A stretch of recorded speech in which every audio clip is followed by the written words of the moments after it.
Welcome to our own YouTube channel. आज का हमारा टॉपिक होगा Euler's dynamical equation for the motion of a rigid body about a fixed point. ये इसी का नाम या फिर ये नाम ये भी कह लो कि कई बार पूछ लेते हैं आयलर इक्वेशन या आयलर डायनामिकल इक्वेशन। आप हमें बताइए कौन सी तीन इक्वेशन निकलेंगी, वो तीनों इक्वेशन बतानी है हमें आयलर्स डायनामिकल इक्वेशन। ठीक है, तो उसका आर्टिकल है ये, उसका टॉपिक है, एक प्रूफ होगा इसका एक अच्छा। ठीक है, ये शुरू करने से पहले एक एज अ रिजल्ट कह लो या कुछ भी जो आपको याद करना है, dh/dt मतलब rate of change of angular momentum. Angular momentum का हो या moment of momentum, H vector को ही हम बोलते हैं एंगुलर मोमेंटम या फिर मोमेंट ऑफ मोमेंटम। ठीक है, तो angular momentum, rate of change of angular momentum क्या होगा, curly h by curly t plus omega vector cross H vector. ठीक है, ये होगा आपका angular rate of change of angular momentum. ठीक है, ये हम आगे यूज़ करेंगे।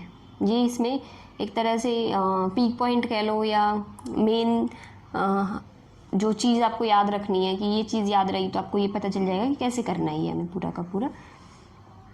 नेक्स्ट चलते हैं, ऊपर वही आपको इंट्रोडक्शन जो भी लिखना होता है वही लिखेंगे। Consider a rigid body which rotate about a fixed point O, let OX, OY, OZ be three principal. जहाँ से मैंने प्रिंसिपल एक्सिस आपको बताया था कि क्या कुछ होते हैं, मैंने बोला था अब सारा का सारा काम हम प्रिंसिपल एक्सिस पे ही करेंगे। कोऑर्डिनेट एक्सिस पे अगर कोई काम होगा तो मैं आपको बताऊंगी, जैसे पीछे आया था काइनेटिक एनर्जी वाले पोर्शन में कि प्रिंसिपल एक्सिस और काइनेटिक एनर्जी प्रिंसिपल एक्सिस और कोऑर्डिनेट एक्सिस दोनों के लिए काइनेटिक एनर्जी मैंने सॉल्व कराई थी।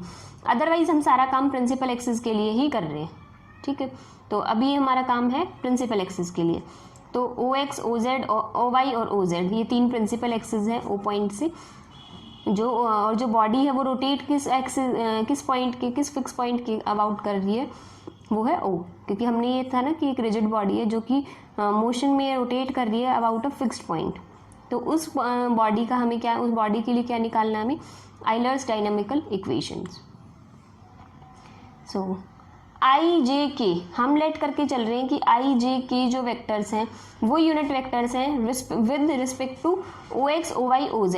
ये हम लेते किसके लिए थे, नॉर्मल कोऑर्डिनेट एक्सिस के लिए, लेकिन अभी हम लेट करके चले हैं IJK जो हैं वो यूनिट वेक्टर्स हैं with respect to OX, OY, OZ।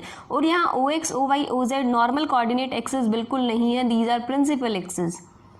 ठीक है, so let omega is equals to ω1, ω2, ω3, मतलब ओमेगा वेक्टर को कंपोनेंट में लिख रखा है ω1, 2, 3। ये क्या है, ये एंगुलर वेलोसिटी है। और जो मोमेंट ऑफ मोमेंटम इन्होंने लिखा हुआ है मोमेंट ऑफ मोमेंटम, इसकी जगह तुम लिख सकते हो एंगुलर मोमेंटम, उसी का नाम लिखा हुआ है, वो होता है एच वेक्टर। वो क्या है, हमने ये चीज़ प्रूव कर दी थी, A ω1 I cap plus B ω2 J cap plus C ω3 K cap.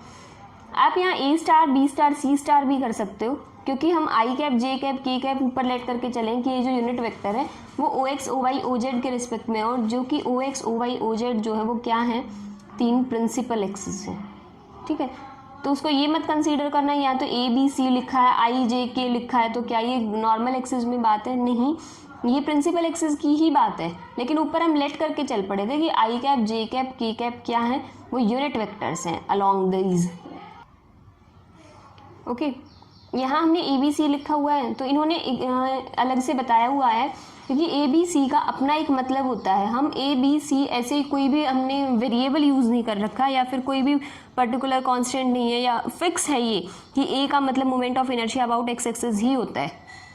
ठीक है, तो अगर हमने ABC यूज़ किया है, वैसे देखा जाए तो प्रिंसिपल एक्सिस तो A star, B star, C star लिखना चाहिए, यहाँ A1 cap, A2 cap, A3 cap लिखना चाहिए। लेकिन ऊपर अगर हमने ये बता दिया कि IJK जो है वो इसके अलॉन्ग यूनिट वेक्टर्स है, तो इसलिए ABC को भी हमें अलग से स्पेसिफाई करना पड़ेगा कि ABC भी मोमेंट ऑफ इनर्शिया है अबाउट प्रिंसिपल एक्सिस। ठीक है, ABC are moment of inertia about principal axis rather than coordinate axis. ठीक है, तो अगर आप A star, B star, C star से करेंगे तो भी कोई प्रॉब्लम नहीं आएगी, सिर्फ आगे जो है थोड़ी सी इक्वेशन बनेगी वो लंबी होगी, तो स्टार में थोड़ा सा सिर्फ प्रेजेंटेबल अच्छा लगे, आप मिक्सअप ना हो, उससे कंफ्यूज ना हो, आपको स्टार वगैरह लगेगा तो इक्वेशन में सो ये कन्फ्यूज़न दूर रखने के लिए ए बी सी से रिप्रेजेंट कर रखे, अदरवाइज कुछ नहीं है। अब निकालते हैं D H by D T, rate of change of angular momentum, जो मैंने ऊपर बताया था। ठीक है, rate of change of angular momentum या फिर rate of change of momentum, क्योंकि एंगुलर मोमेंटम को ही क्या बोलते हैं, moment of momentum about O is ये चीज़, ये मैंने लिखा हुआ है as a result, remark, note या कुछ भी आप जो भी बोलो, वो ये चीज़ याद रखनी है आपको। D H by D T curly H by curly T plus omega cross H, omega vector cross H vector. ठीक है,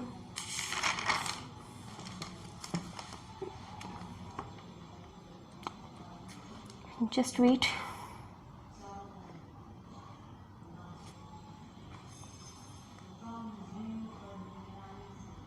अभी देखो इन्होंने बता रखा है कि करली एच बाई करली टी क्या है, curly H by curly T है rate of change of angular momentum relative to the frame of axis. ठीक है, और ओमेगा आपको पता है, एच आपको पता है, करली एच की वैल्यू हमें पता ही है, ओमेगा एच की वैल्यू पता है, वही होती थी ए जो पीछे लिख के आए थे, ओमेगा 1 आई कैप प्लस बी ओमेगा 2 जे कैप प्लस सी ओमेगा 3 के कैप, वही है। ठीक है, उसके बाद क्या है, D H by D T निकाला था तो उसमें दो फॉर्म बनी थी, एक करली एच बाई करली टी और एक ओमेगा क्रॉस एच। ठीक है, अब एच की वैल्यू हमें पता है ये है, तो करली एच बाई करली टी हम निकाल सकते हैं। ठीक है, curly H by curly T क्या होगा, omega with respect to T करेंगे, omega with respect to T करेंगे तो विद रिस्पेक्ट टू टी जब भी हो तो डॉट लग जाता है, प्लस बी डॉट का मतलब होता है, अगर आगे मैं आपको और क्लियरली बताऊंगी जब आपको कांस्टेंट वगैरह बताऊंगी ना, कांस्टेंट्स आएंगे आगे इसमें, कि डॉट का मतलब क्या है। अगर तुम्हें लिखा हुआ है v डॉट तो इसका मतलब है v का derivative with respect to time. ठीक है, करली v बाय करली टी ये है। तो इसी तरह A omega 1 dot I cap plus B omega 2 dot J cap plus C omega 3 dot K cap. ठीक है, तो ये तो हो गया। उसके बाद आता है ये वैल्यू आ गई करली एच बाई करली टी की। उसके बाद प्लस में क्या था, omega cross H vector, omega vector cross H vector की वैल्यू निकालते हैं। तो क्रॉस प्रोडक्ट आई जे के कैप मीन्स के यूनिट वेक्टर लिखे। उसके बाद ओमेगा की वैल्यू किसके कंपोनेंट कौन से हैं, omega 1 omega 2 omega 3। H vector के कंपोनेंट कौन से हैं, ए ओमेगा 1 बी ओमेगा 2 सी ओमेगा 3। वैल्यूज पुट किए, क्रॉस प्रोडक्ट सॉल्व किया कि भाई एक बार आई कैप इनको हटाया और omega C omega 2 omega 3 minus B omega 2 omega 3। ठीक है, तो कॉमन लेके सिर्फ ये वैल्यूज आपके पास आ गई। अब क्या करो, हमारे पास करली एच बाई करली टी की वैल्यू भी है, ओमेगा क्रॉस एच वेक्टर की वैल्यू भी है। उठा के ये सारी वैल्यूज इधर पुट कर दो इस इक्वेशन में। तो क्या इक्वेशन बनेगी, D H by D T is equals to ये वैल्यू पुट की, ये एज इट इज़ लिखी हुई है, इसकी जगह आपको क्या करना है, ये वैल्यू पुट करनी है एज इट इज़। ठीक है, इसलिए मैंने ये निशान लगाया है कि पहले आपको ये इक्वेशन एज इट इज़ यहाँ उठा के यहाँ पुट करनी है। ओमेगा क्रॉस एच वेक्टर की जगह ये वैल्यू पुट करोगे। उसके बाद कंपैरिजन शुरू करो। ओ फिक्स्ड है तो हमने लेट कर लिया कि D H by D T जो है वो किसके इक्वल है, एल वेक्टर के। एल के कुछ ना कुछ कंपोनेंट भी होंगे क्योंकि एच वेक्टर जो है वो 3 कंपोनेंट है ना आई जे के, तो D H by D T में भी 3 आएंगे, L1 L2 L3। ये L1 L2 L3 जो है एल के कंपोनेंट है। ये क्या है, ये एल जो लिया है हमने is the vector moment of external force about O. ठीक है, तो ये change of moment of momentum था तो इसलिए हमने क्या कही, मोमेंट ऑफ एक्सटर्नल फोर्स। ठीक है, इसको रिप्रेजेंट किया है हमने एल से, तो इस चीज़ की जगह हम एल लिख सकते हैं। एल की फॉर्मेशन किस में है, 3 वेक्टर्स L1 L2 L3। जब आई से कंपेयर करेंगे, आई कैप कंपेयर करेंगे तो L1, जे कैप कंपेयर करेंगे तो L2 और के कैप कंपेयर करेंगे तो L3। इधर से आई कैप कंपेयर करते हैं, आई कैप में यहाँ क्या बचा, ए ओमेगा 1 डॉट, इसमें से क्या बचेगा, इसमें मतलब इसमें से आई कैप क्या होगा, सी माइनस बी ओमेगा 2 ओमेगा 3। आई कैप का कंपोनेंट यही तो है, इसमें से माइनस कॉमन ले रखा है इन्होंने। ठीक है, माइनस कॉमन लोगे तो ये बन जाएगा ए ओमेगा 1 डॉट माइनस, इसमें से माइनस कॉमन लोगे तो minus B minus C omega 2 omega 3, minus B minus C omega 2 omega 3।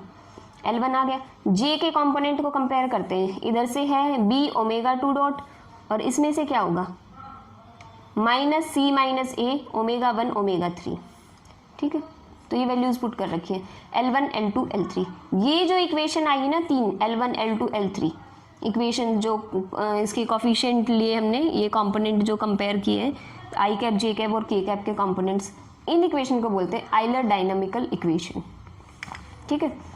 अगर आपको बोलते हैं solve for Euler dynamical equation तो आपको ये वैल्यूज निकालनी है, ठीक है। नेक्स्ट टॉपिक होगा इक्वी मोमेंटल सिस्टम। इक्वी मोमेंटल सिस्टम, अगर कोई भी दो सिस्टम है या दो बॉडी है तो वो दोनों इक्वी मोमेंटल कब कहलाएंगी, जब उनके मूवमेंट ऑफ इनर्शिया किसी एक फिक्स्ड लाइन के लिए या फिक्स लाइन ऑफ स्पेस के लिए अगर उनके मोमेंट ऑफ इनर्शिया इक्वल हो जाते हैं तो वो कहलाता है इक्वी मोमेंटल सिस्टम, ठीक है। इक्वी मोमेंटल सिस्टम की एक थ्योरम है, वही है मेन। तो उसके बाद क्वेश्चंस हैं जो आते हैं एग्जाम में, वो करेंगे हम, ठीक है। आज के लिए तो लंबा हो जाएगा, इक्वी मोमेंटल की वो थ्योरम ही 3 पार्ट्स में अपने आप में लंबी है, तो नेक्स्ट टाइम करेंगे हम इक्वी मोमेंटल सिस्टम का। आज आइलर डायनामिकल इक्वेशन हो गई आपकी, ठीक है। आज के लिए इतना ही रखते हैं। So thank you guys for watching my video. If you like it please like share and subscribe my channel. If you have any doubt, any query, you can message me on Instagram or ask your question in the comment section also. I will share my Instagram ID or UPI ID in the description box. So thank you guys.